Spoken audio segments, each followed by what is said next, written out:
नमस्कार, आप देख रहे हैं पंजाब केसरी टीवी में हूं मैनपाल कश्यप। इसमें इंद्री तहसील में मौजूद हैं और आपको बता दें कि जिस तरीके से नूह में हिंसा हुई थी उसी को लेकर आज विश्व हिंदू परिषद और बजरंग दल के जो कुछ पदाधिकारी हैं वो शहर में प्रदर्शन निकाला और उसके बाद इंद्री के एसडीएम को राष्ट्रपति के नाम उन्होंने ज्ञापन सौंपा। हमारे साथ महेंद्र तोमर जी मौजूद हैं, उनसे बातचीत करेंगे। महेंद्र तोमर जी, आज प्रदर्शन किया है और विश्व हिंदू परिषद और बजरंग दल के कार्यकर्ता मौजूद हैं और आप लोगों ने सभी ने एसडीएम को ज्ञापन सौंपा, उसको लेकर आप क्या कहेंगे? देखिए, पिछले दिनों ये जो घटना हुई, बड़ी ही दर्दनाक घटना, जिसकी कड़े शब्दों में पूरे हरियाणा में नहीं पूरे देश में और बाहर भी निंदा हो रही है। इस तरह की घटनाएं दोबारा ना हों, इसी बात को विश्व हिंदू परिषद और बजरंग दल के साथी एक ज्ञापन हमने एसडीएम इंद्री के महोदया के माध्यम से राष्ट्रपति को सौंपा है, ताकि अन्य किसी जिले में, अन्य किसी क्षेत्र में, खंड में इस तरह की घटना ना गुजरे और शासन प्रशासन, जैसे कि आज आप देख रहे थे, जागृत हो।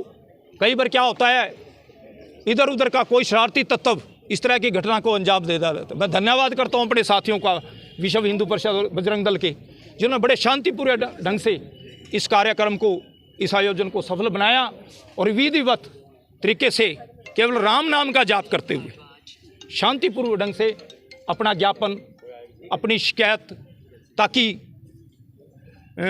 उन अत्याचारी लोगों पे जिन्होंने इस तरह का अत्याचार किया है, इस तरह का घिनौना कार्य किया, उन पे सख्त से सख्त कार्रवाई हो और जितनी संख्या में वो लोग थे उन सबको पकड़ा जाए अतिशीघ्र। इस विषय को लेके हमने राष्ट्रपति जी के नाम आज एसडीएम इंद्री को ज्ञापन सौंपा। जिस तरीके से नूह में ये पूरा प्रकरण देखने को मिला, आगजनी हुई और उसमें कई लोगों की जान भी चली गई, इसको किस रूप में आप देखते हैं? देखो, मेरा मानना यह है, जैसे मैंने पहले बताया साथियों को, मैं एक धार्मिक व्यक्ति हूँ। धर्म कर्म करने से, दान पुण्य करने से, मन में अच्छे विचार प्रचार रखने से, अपना आहार व्यवहार ठीक रखने से हमें हमारी आगम जो सुधरती है। हमें इस तरह के जन्नत के दर्शन नहीं होते, खून बहा के कभी भी हम जन्नत में नहीं जा सकते। जब हमारे चारों तरफ अशांति फैली हुई है, आगजनी हो रही है या इस तरह की घटनाएं होती हैं, तो हम कैसे अपने आप को शांति से जी सकते हैं? कैसे हम जन्नत महसूस कर सकते हैं? जन्नत तब महसूस होगी जो चारों तरफ हमारे दाएं बाएं, चाहे वो किसी भी धर्म जाति का व्यक्ति क्यों ना हो, चाहे वो अल्पसंख्यक है, धर्म जाति का है, कोई गरीब है, कोई अमीर है, वो शांति का रोटी खाएं, शांति की नींद खाएं, सोएं, तभी हमें वो जन्नत समझो। ऐसे कभी भी जन्नत की प्राप्ति नहीं होगी। जिस तरीके से दंगे भड़क रहे हैं, तो इसके पीछे पूरे प्रकरण की अगर बात की जाए तो किसका हाथ मानते हैं? आपने देखा होगा, आप तो खुद पत्रकार हैं, पिछले दिनों टीवी पे भी और विधानसभा में जो मामन खान जी हैं, वो विधायक है उस क्षेत्र के, उनके साथ और भी हैं कई विधायक, उन्होंने स्पष्ट तौर पे किया है कि इस तरह की यदि यात्रा इधर निकालेंगे तो प्याज की तरह फोड़ दिए जाएंगे।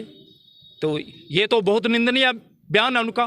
उनको तो विधायक होने का अधिकार विधानसभा से उनकी तो सदस्यता रद्द होनी चाहिए।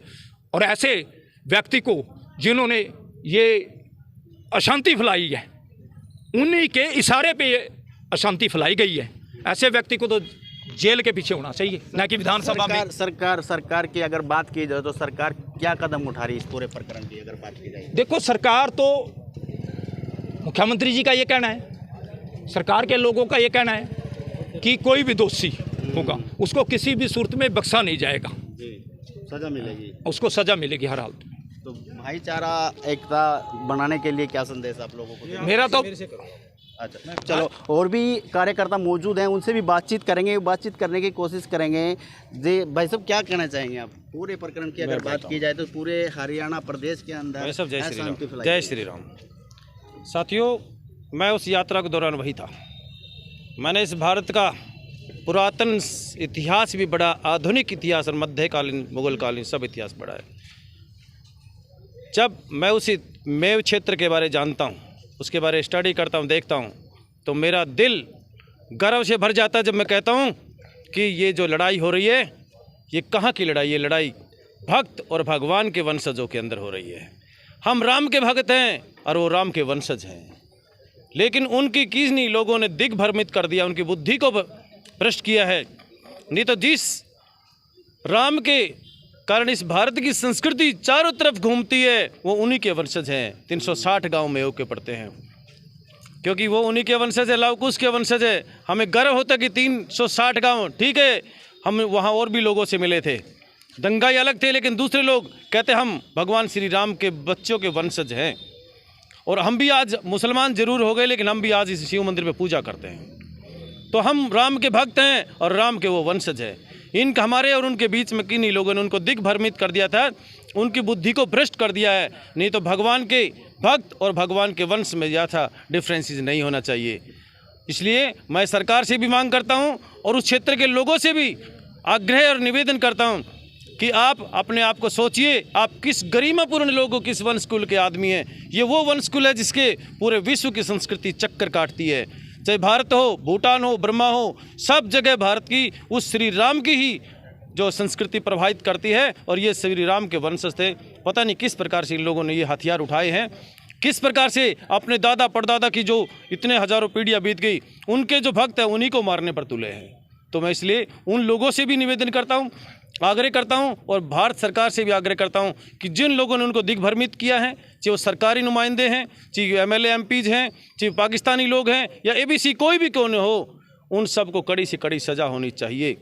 और उन लोगों को खुद भी सोचना चाहिए कि कहाँ तुम राम के वंशज और हम कहाँ राम के भक्त, कहाँ गलत काम पर तुले हो। ऐसे काम नहीं होने चाहिए। मैं इसलिए आग्रह करता हूँ बार बार कि इस तरह की घटनाएँ की पुनरावृत्ति बार बार नहीं होनी चाहिए, क्योंकि भारत उनका भी है और हमारा भी है। मैं इस बात को भी जानता हूं कि 1947 के अंदर जो विभाजन हुआ था वो धर्म के आधार पर हुआ था।